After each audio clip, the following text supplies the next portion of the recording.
Faremos então uma análise bem detalhada do livro A Bíblia e nós vamos então observar o que devemos fazer para poder obedecer o nosso Salvador sem nos contaminarmos com as ideias de Constantino, as ideias de Jerônimo e de todos que estiveram fazendo todo esse engodo em nome dos patrícios da época de Roma, os senhores do mundo. Nós percebemos muito bem que a questão do controle religioso é algo que o sistema sempre procurou dominar, através do conhecimento mítico e através do miticismo, através da fórmula mental de controlar as pessoas naquilo que ela acredita. É um excelente método para manter a população bem do jeito que os senhores do mundo querem que nós fiquemos, bastante distraídos, bastante acomodados e pior, longe da verdade. Assim, Constantino, movido na época pelos senhores do mundo, juntamente com Diocleciano, com Jerônimo, com Gregório, com todos que seguiram daí para frente, eles colocaram em prática essa ideia.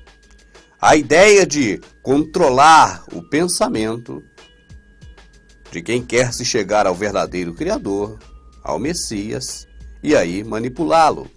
O melhor método para isso foi a questão do livro, porque com esse livro agora, direcionando a vida das pessoas como método de regra e conduta, a regra e a conduta das pessoas seriam de acordo com o poder que esse livro iria a partir de agora exercer sobre as pessoas. Ou seja, a pessoa sai da submissão do poder do Criador para nortear as suas vidas, como regra de fé e conduta, o nosso Criador, o Deus único, para agora, como regra de fé e conduta, ter um livro.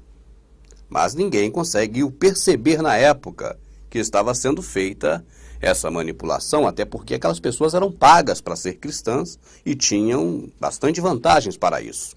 E ao longo dos tempos, com a implementação efetiva da Bíblia, aí sim, as pessoas agora nem percebem. Repare para você ver, 99% das pessoas que querem seguir ao verdadeiro Criador, elas nem percebem que está, na verdade, condicionada a ter um livro como Deus. São bibliólatras. Eu gostaria que você assistisse um filme de Hollywood chamado Livro de Eli. Claro, é uma visão hollywoodiana, então tem tiro, perseguição, tudo aquilo que Hollywood gosta de fazer.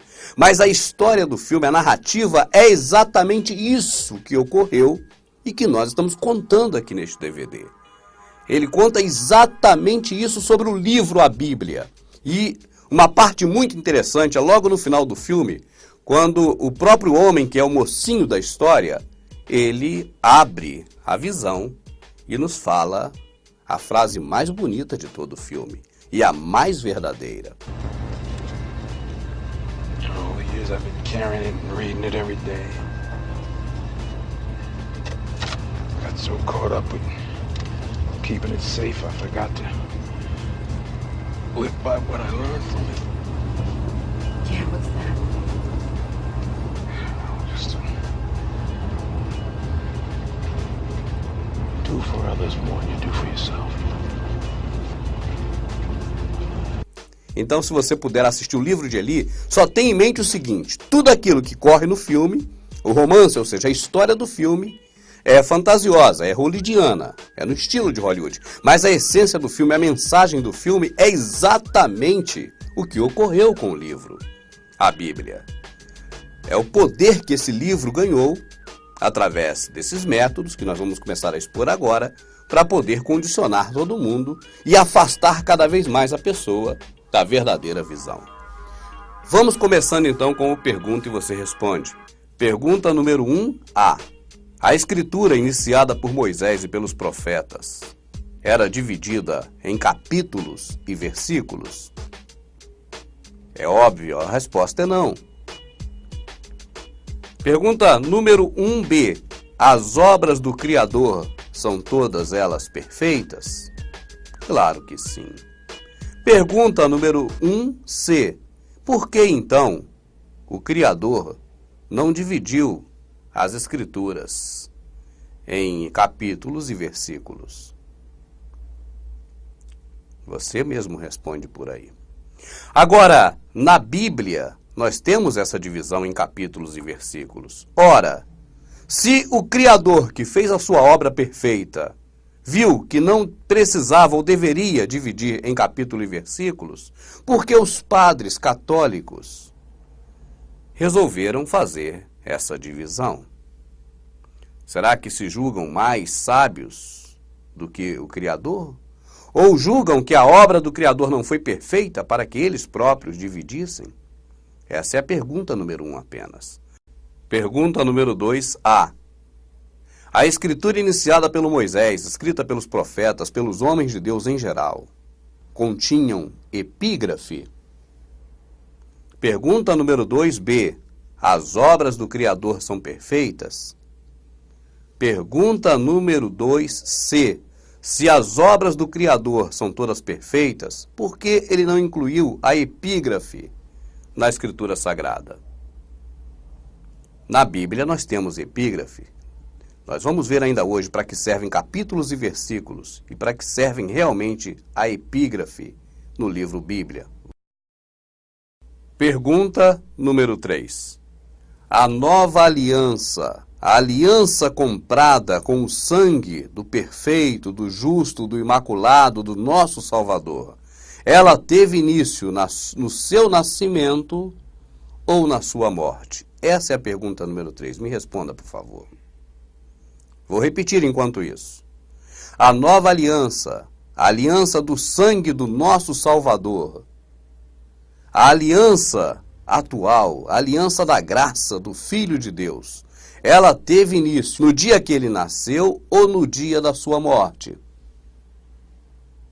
É claro, no dia da morte. Paulo atesta textualmente que só há validade no testamento com a morte do testador, porquanto, enquanto vive o testador, o testamento não tem validade. Então o Novo Testamento começa, é claro, na morte do Salvador. Quando o véu do templo se rasga, nós temos livre acesso até o nosso Criador sem necessidade de um outro intermediário, porquanto há só um intermediário entre Deus e o homem, o Salvador, homem. Não é assim? E naquele momento que o templo se racha, leia para você ver, o véu do templo se rasga e as pedras se desmoronam, as pedras do templo de pedra se desmorona. O templo, a partir daí, somos nós e não o templo de alvenaria feito com os construtores que rejeitaram a pedra angular e mantêm o templo antigo, aqueles que usam o compasso e o esquadro. Neste momento também o céu escurece, vem a noite e nasce um novo dia no mesmo momento, simbolizando que foi abolido aquela prática antiga, foi abolido o contexto da velha aliança e agora nasceu a nova aliança, exatamente na morte do Salvador. Agora a pergunta principal deste terceiro item. Se o Novo Testamento nasce exatamente quando o Salvador morre, por que no livro A Bíblia, manipulado, e agora você tem certeza disso, o Novo Testamento começa nessa página em branco, que divide do Velho para o Novo? Por que no Novo Testamento começa a partir deste momento? Por que no Novo Testamento, no livro Bíblia, começa quando Jesus nasce? Se você ler Mateus, você vai ver assim. Na hora que o Salvador nasce, é Novo Testamento ou é Velho? Por que está na Bíblia, católica e protestante, no livro Bíblia, e não na Escritura? Naquela exata localização. Novo Testamento, Jesus nascendo. Se não for para te induzir ao erro total e te manipular. Agora vamos entrar então em capítulos, versículos, epígrafes e nas manipulações para que você nunca mais seja manipulado. A não ser, claro, que você queira, porque o livre-arbítrio foi dado pelo Criador para isso. Para nós escolhermos se continuamos no erro ou se acertamos a nossa vida de uma vez por todas. Quando você assistir ao vídeo especial sobre Jerônimo, você conhecerá muito bem todas as blasfêmias que foram praticadas na criação do cristianismo de Constantino. Por ora, já que é assunto aqui desse DVD, nós vamos nos deter por um momento na questão da palavra de Deus. A palavra de Deus nunca foi um livro. Assim como igreja nunca foi denominação nem templo até Constantino, também a palavra de Deus até Constantino nunca tinha sido um livro. De Constantino para cá, até os dias de hoje, a palavra de Deus se transferiu da lei de Deus, a vontade de Deus, o que Deus nos ensinou, a um livro. Quando eu estou aqui falando Deus, é para que você entenda na língua do sistema religioso, porque também o nome foi blasfemado. Esse é um outro assunto que, se eu entrar agora, eu mudo aqui o rumo, e aí ninguém compreende nada e confunde mais ainda. Por isso, nós vamos falando ou Jesus ou Deus, e você vai compreendendo, que é apenas para que não atrapalhe mais ainda a compreensão, já que o objetivo aqui, neste momento, é a Bíblia. E, em especial agora, neste exato momento, sobre a palavra de Deus.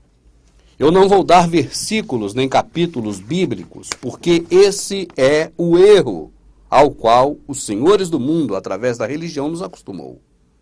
É ficar citando capítulos e versículos, o que formam links da Escritura, e aí você não consegue lê-la, mas vai ler apenas a Bíblia, porque a Bíblia é toda linkada para isso mesmo.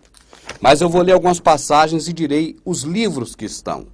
Cabe a você ler os livros inteiros, para conhecer a vontade do nosso Criador, e não mais ser enganado. Então não citarei passagens bíblicas, não espere por isso mais de mim. Eu fiz assim há algum tempo atrás e até algum tempo, me fazendo de como debaixo da lei, para ganhar os que debaixo da lei estavam, porque eu imito Paulo, e Paulo fazia assim. Mas já há algum tempo para cá eu já não tenho mais dado versículos nem capítulos. É bom que leia todos os livros, é bom que conheça tudo, para que você nunca mais pense que a Bíblia é a palavra de Deus. Eu vou ler aqui alguns trechos da Escritura, não da Bíblia, da Escritura, mas você pode conferir na Bíblia, nos livros da Bíblia. Samuel. Quando desciam para a extremidade da cidade, Samuel disse a Saul: dize ao moço que passe adiante de nós. E ele passou. Tu, porém, espera aqui, e te farei ouvir a palavra de Deus. Samuel disse para Saul: você espera aqui que eu vou te fazer ouvir a palavra de Deus. Se fosse o livro, a Bíblia, como Samuel poderia fazer Saul ouvir o livro? Ele teria que ver o livro é um objeto. Você não tem como ouvir um objeto, a não ser que seja um rádio, né? Mas a Bíblia, você não tem como ouvir o livro Bíblia. Então, o que Samuel falava para Saul no livro de Samuel registrado, de que o faria ouvir a palavra, exatamente não poderia ser o livro. Mas o que ele ia falar, a palavra de Deus, é a lei de Deus que nós ensinamos para quem não conhece. E é o que Samuel ensinaria a Saul. Vamos a Reis. Veio, porém, a palavra de Deus a Semaías, homem de Deus, dizendo: fala a Reboão, filho de Salomão, e segue. Veio, porém, a palavra de Deus. Veio esse livro até ele? Não. Naquele tempo a Escritura não estava nem em livro. Ela estava em pergaminhos gigantescos, que não tinha nem como um homem carregar. Precisavam de vários homens para carregar aquilo. Não era do livro. A palavra de Deus não é o livro. Crônicas. Mas sucedeu na mesma noite que a palavra de Deus veio a Natã, dizendo... Naquele episódio em que Natã chega para Davi e corrige Davi por causa da mulher de Urias. A palavra de Deus veio a Natã. Foi o livro, a Bíblia, que veio a Natã? Levar esse livro até Natã? Não, então a palavra de Deus não é o livro, a Bíblia. Em Lucas, certa vez, quando a multidão apertava Jesus na Bíblia, para ouvir a palavra de Deus, ele estava junto ao lago de Genezaré. Quando a multidão apertava o Salvador, comprimia ele para quê? Para ouvir a palavra de Deus. Para ouvir o livro? Não. A palavra de Deus não é o livro, está errado. Provérbios. Toda a palavra de Deus é pura. Ela é um escudo para os que nele confiam. Inclusive, quando se lê esse trecho dentro da denominação protestante, sempre busca essa glória para o livro. Nas denominações se lê assim: toda a palavra de Deus é pura, ela é um escudo para os que nela confiam. Não é assim que está escrito? Está escrito assim: toda a palavra de Deus é pura, ele, Deus, Criador, É um escudo para os que nele, em Deus, confia e não no livro. É uma das formas de distorcer a verdade e ensinar o erro. A Bíblia, o livro, não é a palavra de Deus. Podemos associar o Salvador à palavra de Deus de forma espiritual. Aí sim, Velho Testamento, sombra das coisas futuras. Podemos então afirmar que o Salvador é a palavra de Deus. Mas nunca podemos afirmar que um livro, um objeto, ainda mais este, feito para te manipular, é a palavra de Deus. É jogar na lama a palavra do nosso Salvador, do nosso Criador. Lucas, ele, porém, lhe respondeu: minha mãe e meus irmãos são estes que ouvem a palavra de Deus e a observam. Tem como ouvir o livro? Ou tem como ler ou ver? Tem como você ver o livro, tem como você ler, mas não tem como ouvir. Aquela passagem de Lucas, quando o próprio Salvador diz: porém lhe respondeu, minha mãe e meus irmãos são os que ouvem a palavra do Criador. Para alguém ouvir, alguém tem que falar. Então, quando você fala a palavra de Deus, as pessoas ouvem. Não é quando vê o livro, enxergando ele na sua frente, ou quando está lendo, porque a palavra de Deus não é o livro. Tem inúmeras passagens na Escritura sobre isso. Eu separei só algumas. Em Lucas, mas ele respondeu: antes bem-aventurados os que ouvem a palavra de Deus e a observam. Ouvir e observar não é ver o livro e ler. O livro não é a palavra de Deus. Atos. E divulgava-se a palavra de Deus, de sorte que se multiplicava muito o número dos discípulos em Jerusalém, e muitos sacerdotes obedeciam à fé. Até os sacerdotes se converteram, até aqueles que mataram o Salvador, que patrocinaram toda aquela coisa horrível, que estavam do lado B, agora alguns deles se converteram pelo poder da Bíblia. Não existia a Bíblia, lembre-se. Isso foi 1.600 anos antes desse livro ser criado. A Bíblia não é a palavra de Deus. Te enganaram feio. A palavra de Deus é a boca que professa as coisas santas do Criador. Atos. A palavra de Deus crescia e se multiplicava. Isso aqui cresce como? Eu vou pegar aqui, vai crescer assim, uma mágica. Estica aí. Cresceu. Encolheu. Não era a Bíblia que crescia nem esticava. Era a palavra de Deus, que não é o livro, a Bíblia. Em Atos, que estava com o procônsul Sérgio Paulo, homem sensato, este chamou a Barnabé e Saulo e mostrou desejo de ouvir a palavra de Deus. De ouvir o objeto, Bíblia, o livro? Não, você não tem como ouvir um livro, você só pode ver ou ler. Não está falando desse livro. Não é esse livro, a palavra de Deus, que a Escritura se refere o tempo todo. A palavra de Deus, como a Bíblia, quem se refere a isso são os seguidores de Constantino, os cristãos. Em Romanos, logo a fé vem pelo ouvir. E ouvir a Bíblia? Não, eu não consigo ouvir a Bíblia, eu só consigo ver ou ler. Eu não tenho como ouvir esse objeto. Ele não fala como um rádio, nem como um celular, é outro objeto. Isso aqui é um objeto? É um objeto. Isso aqui é um objeto? É um objeto. Isso aqui é um objeto? É um objeto. Isso aqui é um objeto? É um objeto. Um livro. Esse livro se chama Bíblia Sagrada, porque foi o nome que os padres deram a ele. Para que a pessoa ouça a palavra de Deus, você tem que praticar a Eucaristia, a partilha. A partilha da Eucaristia não é comer pão com vinho, porque tudo que entra pela boca sai pelo ventre, se torna em cocô. Foi o que o Salvador falou. O Salvador disse isso. Tudo que entra pela boca sai pelo ventre. Tá certo? Então, quando entra pela boca um pedaço de pão, um pouquinho de suco de uva, vai sair pelas fezes. A Eucaristia está blasfemada, porque a partilha é partir o pão que desceu do céu. Como você parte o pão que desceu do céu? Pregando, falando, ensinando, mostrando, levando à frente a palavra de Deus. Em Hebreus, porque a palavra de Deus é viva e eficaz. Olha, isso aqui é a palavra de Deus, tá? É viva e eficaz, é mais cortante do que qualquer espada de 2 gumes, penetra até a divisão da alma e do espírito. A Bíblia tem essas propriedades? Ela nem é pontiaguda, ela não penetra nem no meu braço. Não adianta enfiar que ela vai amassar e não vai entrar, quanto mais na divisão da alma. Não é da Bíblia que está falando. Tessalonicenses.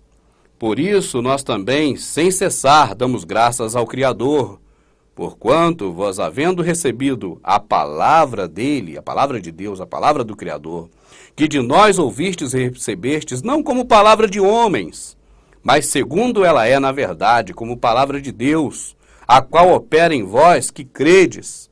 Você acha que ele está falando do livro Bíblia Católica, que nem existia? Será que Tessalonicenses, essa carta aos Tessalonicenses, falava desse livro que nem existia ainda? Ou será que está falando da sublime, verdadeira e pura palavra de Deus? Ou palavra do Criador? Coríntios, não somos falsificadores da palavra de Deus como tantos outros. Olha, Coríntios, não vou dar versículo nem capítulo, procure, leia tudo, que você vai entender muito mais do que eu estou te dizendo. Se você ler só versículo e capítulo que eu te der, eu estarei fazendo como os cães gulosos, como sistema religioso, e você não vai aprender nada, vai só repetir o que eu disse. Leia tudo, que muito mais do que eu estou dizendo você vai ver. Lendo tudo, linearmente, como eles esconderam da gente durante muito tempo a Bíblia, e só liberaram depois que colocaram capítulos, versículos, concordâncias e epígrafes. Nós vamos chegar lá ainda. Nós estamos somente na palavra de Deus que dizem que é a Bíblia. Eu vou de novo. E não somos, olha só, tem 2 grupos, vamos ver a qual você pertence. E não somos falsificadores da palavra de Deus como tantos outros.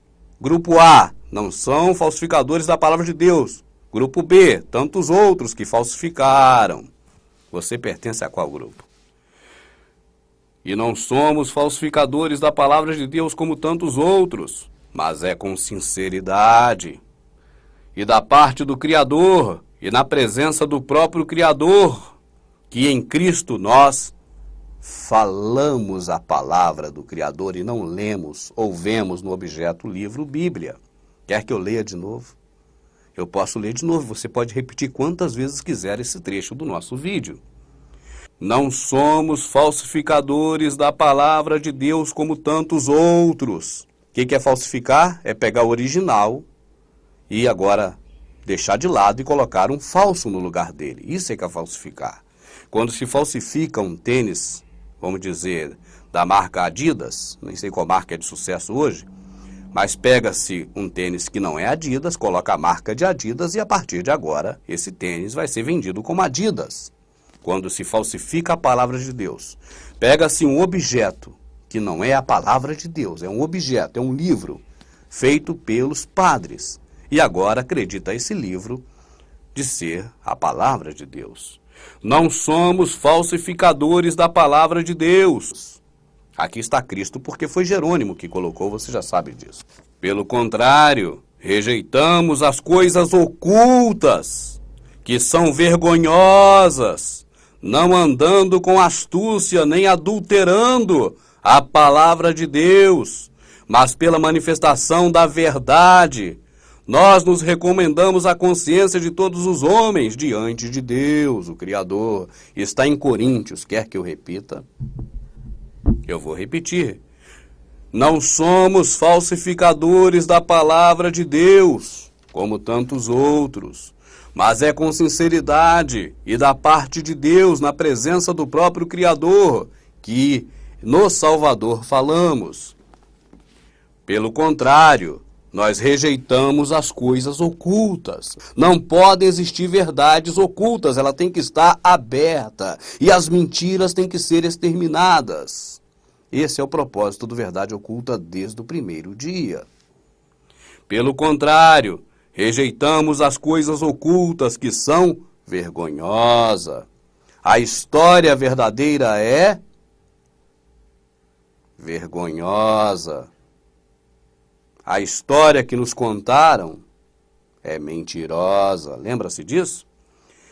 Não andando com astúcia nem adulterando a palavra de Deus. Você quer mais adultério na palavra de Deus do que tirar a palavra de Deus do que ela realmente é e entregar ao livro, ao objeto, o livro, Bíblia, criado pelos padres?